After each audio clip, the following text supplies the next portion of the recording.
Bonjour à tous. Alors aujourd'hui pour mon partage pratique, donc j'ai choisi de vous présenter Google Slides. Donc en fait Google Slides c'est un logiciel de présentation qui est gratuit et qui est inscrit dans la suite web Google. Donc en fait on peut un peu le comparer à PowerPoint, mais avec quelques différences que je vais vous présenter par la suite. Donc pour commencer, voici l'interface de présentation. Donc quand vous arrivez ici, vous trouvez toutes les présentations que vous avez faites auparavant. Donc ici, moi j'ai celle-ci qui est en date du 29 novembre, donc qui date d'il n'y a pas très longtemps. Et en fait ici, vous pouvez trouver tout ce que vous pouvez faire à partir d'une présentation que vous souhaitez faire à vide, ou alors utiliser un modèle qui est installé dans la galerie. Donc il existe plusieurs catégories comme personnel, professionnel, ou encore l'enseignement, quelque chose de plus pédagogique. Donc ensuite, Google a adapté son logiciel de façon à ce que l'on puisse le travailler à plusieurs en le partageant à d'autres personnes.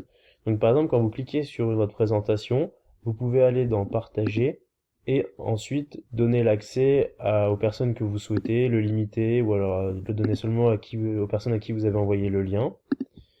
Donc ce qui est bien aussi avec Google Slides, c'est que vous retrouvez aussi tous vos documents, Google Docs, Google Sheets. C'est vraiment Google a travaillé son logiciel de façon à ce que l'on puisse le travailler en ligne de façon à être avec plusieurs d'autres personnes.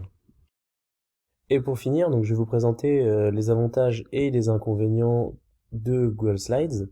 Donc pour commencer, Google Slides, c'est un logiciel qui est vraiment simple d'utilisation, c'est-à-dire qu'il est vraiment très intuitif et surtout facile à comprendre. Et de plus, ça demande seulement une adresse Gmail pour l'utiliser, contrairement à certains sites comme par exemple PowerPoint où on a besoin d'une licence pour l'utiliser. Et de plus, ça fonctionne sur le cloud, Google Slides. Ensuite, donc on peut dire qu'il est aussi multifonctionnel.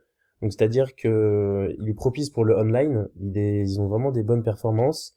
On peut l'exporter nos dossiers de plusieurs façons et ça a un enregistrement automatique. C'est-à-dire qu'on a besoin de cliquer ou comme sur PowerPoint ou des choses comme ça. Là, c'est vraiment un enregistrement qui se fait tout seul. Et pour finir, la collaboration entre les différents utilisateurs, elle est vraiment transparente. C'est-à-dire qu'il y a un chat, on peut laisser des commentaires tout en faisant ça en direct.